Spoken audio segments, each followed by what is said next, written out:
Hi everyone, back again. So I've been doing some arts and crafts. Can't you see? Check the shirt out. Check the fingers out. Have been doing some fabric spray painting. Gotta figure out how to get this off my hands. So today I want to talk about physical abuse. Why do women stay in abusive relationships? Things that make you go,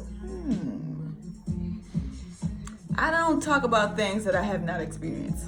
So, physical abuse, I would say my first introduction to that, I can remember seeing someone I love actually going through this, not really knowing what it was, because when you're young, you really don't know. You know, you see stuff and you know, it's just not right, but you don't know what it is, right?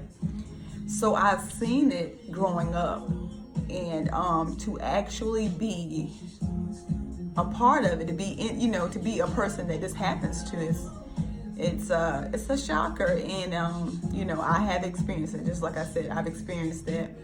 Never thought that I would be going through something like that, because at me seeing it as I was growing up was like, I'm never going to be in a situation like that. But you never know what you're going to be in until you find yourself in it, right?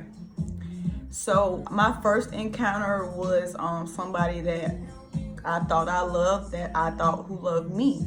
You know, I caught that person cheating, and you know, when you catch something like that, you don't know how you're gonna respond. And I really didn't feel like I did anything to provoke this person to do what he did to me, but it happened, right? So I was framed on the ground just because I caught this person cheating, right? It makes no sense. But sometimes when you catch people doing wrong, doing something they shouldn't be doing, they get angry. And they get angry, for one, I feel, because they're caught, and for two, because you caught them, and they can't lie to you no more, right? They can't play this game with you no more, or can they? Because a lot of times we find ourselves in these situations and we stay a lot longer than we should, and we know we do that because I did that. You know, that person said, "Oh, I love you. Oh, just forgive me," and then you do that, right? And then you find yourself in that situation yet again.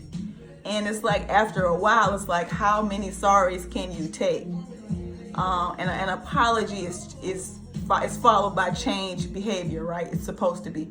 But if you don't know no better, you think this is the normal, right? You think this man hits me, this man does this thing, this man or woman, you know, in most cases nowadays, they do these things to me, and it's okay. You know, because you don't know what love is. So maybe this is love. I don't know what love is, but he says, or she says she loves me, right? But yet they hurt me. You know, after a while, you know, one day you'll wake up and you'll be like, wait a minute, this ain't right. This is not like, I don't want to be loved like this. I don't want to be loved and be punched in the face. I don't want to be loved and be hit. I don't want to be loved and feel bad.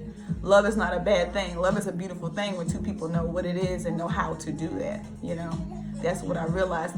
And also what I realized with myself, I kept making poor choices in men.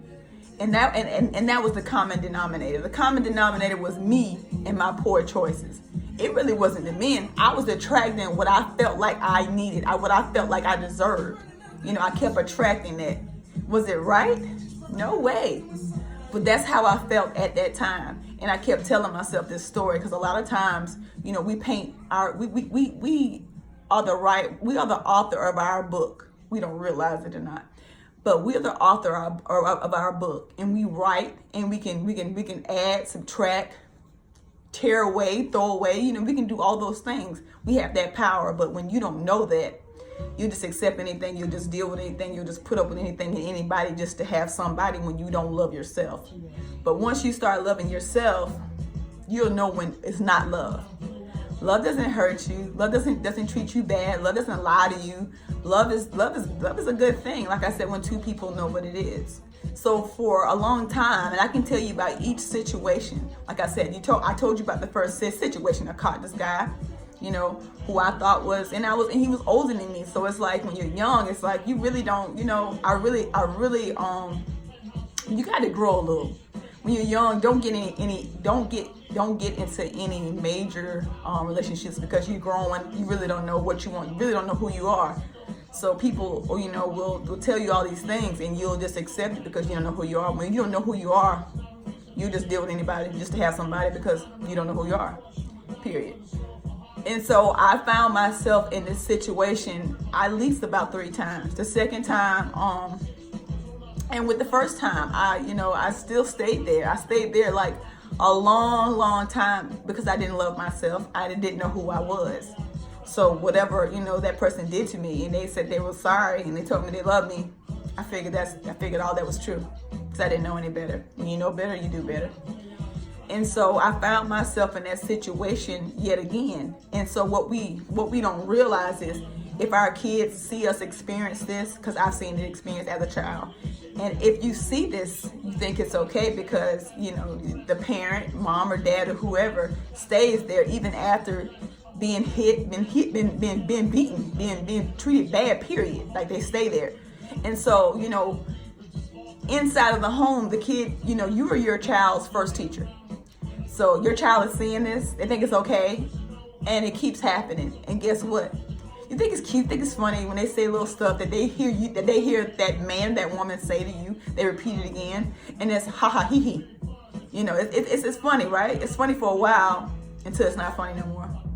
Until your eyes black and you put makeup on and you got these bruises and you don't want to tell nobody because if you tell people, you either gonna leave them and be strong about it, or you're gonna stay with them and then hear their rebuttal about it. You're like, anytime you bring that name up, oh, I can't stand him, because whatever you tell your family members or a best friend about a person, that's all they're gonna know when they see them. They can be like, okay, this so and so, they don't know that you don't forgave them. I'm quite sure they know you forgave them, but all they can see is all these bad things that you tell them. That's why you're either gonna stay and deal with it, or you're gonna leave.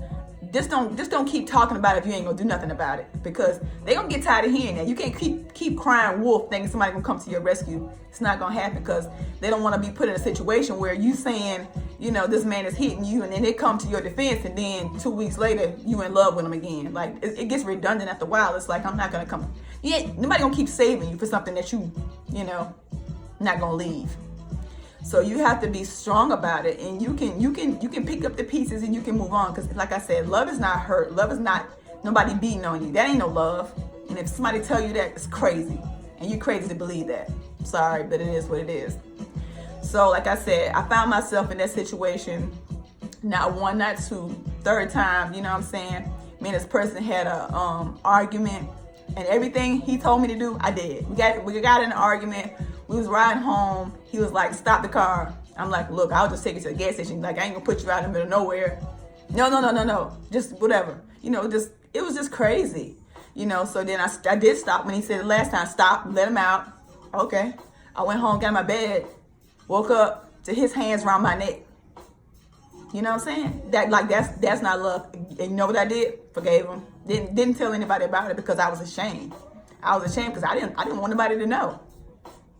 And then, and at the end of the day, I still love them. How crazy is that? Like, that's not love. But see, people experience these things and they see these things and they think it's okay. You know what I'm saying? He might have seen it growing up. I saw it when I was growing up. And, all I know is when you say you sorry, either you can forgive them or not. But at the end of the day, what I realize is that is not love. Love is not abusive. Love is not any, and it's all kind of forms of abuse. There's physical abuse, there's emotional abuse, there's all kind of different abuses. Like you should not deal with that. You should love yourself enough not to be in a situation like that, and not to let your kids see that. Because guess what? One day, God forbid, your child's gonna be in that same situation, right? And they might feel like they can't talk to you because, and even if they do talk to you, all they can play back in their head is, I see my mom, my dad, I see my mom, whoever, go through this, deal with this situation, and, they stayed, they said they were sorry, and, it was okay. My mom forgave them, my dad forgave, it could go either way. And if they think it's okay, like kids, like I said, you're your child's first teacher. Try to teach them the good things. Because when you paint this picture like everything is cool, like and in the home it's all kind of chaos going on outside, but then inside, but then when you get on the outside, you taking these family pictures, these group pictures, these, going on vacation, doing this stuff like everything is cool. You're teaching your child how to cover up stuff and make and pretend like that is not normal. None of that is normal, and I promise you, they're gonna either see it, experience, and thinks it's okay, and it's not. You are your child's first teacher. You cannot allow that. That's not love. I'm here to tell you, it's not love. It's not. I don't care how sorry that person is. If they got it in them and they're gonna do that, they're gonna do it. They can say sorry all they want to, but guess what? They got a trigger. And when you pull that trigger, guess what's gonna happen? They're gonna hit you. They're gonna do whatever to you. Whoever in their way. Well, if that's you, then guess what? It could be your child. It could be anybody. Abuse is not something that's normal. You should not take that. You should not put up with that. You should not deal with that. That ain't love. I'm here to tell you. You don't have to deal with that. Love yourself enough. I don't care if your dad wasn't in your life. I don't care. You can change all of this. As you get older, you can change that story. You can rewrite that story. Your dad went in your life, so what? It happens. Two people, stuff happens where it just doesn't work out. We all wish we can grow with our mom and dad in the house, but sometimes it don't work out that way. But do the best you can. And try to teach your kids the right way, not the wrong way. And that's really what I wanted to talk about today, guys. It was something that I want to talk about for a while, but, just wanted to bring it to attention today. You don't have to put up with abuse from anybody, because that ain't love. And don't let nobody don't let nobody tell you that it's love, because it's not. Love does not hurt. It's a beautiful thing when you find it, or it finds you. And it's really a choice. Love is a choice. You choose to love somebody, But you don't have to feel bad. You don't have to have a black eye. You don't have to be, have bruises and marks by someone who says they love you. Because that's not love. You know what love is, and you know what's right, and you know what's wrong. If you got to hide it, deny it, it ain't real. All right? Let's talk about it. You see it? It all starts with you. What you allow, what you tolerate will only continue. That's all I got, guys. Have a good, fabulous Sunday. Bye.